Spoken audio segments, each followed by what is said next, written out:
যত ধরনের ব্যথা শরীরের ভিতরে বাহিরে ক্ষত থাকলে খাকরা ঘাস ছেঁচে তার রস খেলে সকল প্রকারের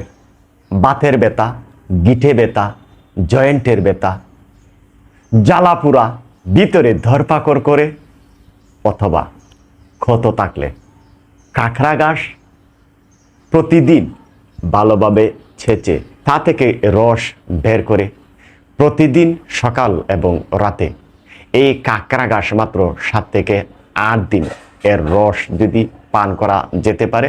তাহলে শরীরের যে কোনো ধরনের ব্যথা থেকে মুক্ত থাকা যেতে পারে। যদি হাত পা কেটে যায়, ছিলে যায়, এই কাঁকড়া ঘাসকে ছেঁচে ভালোভাবে হাতের মধ্যে এইভাবে গুলে লাগিয়ে দিলে ক্ষত দাগ দূর করতে সহায়তা করে।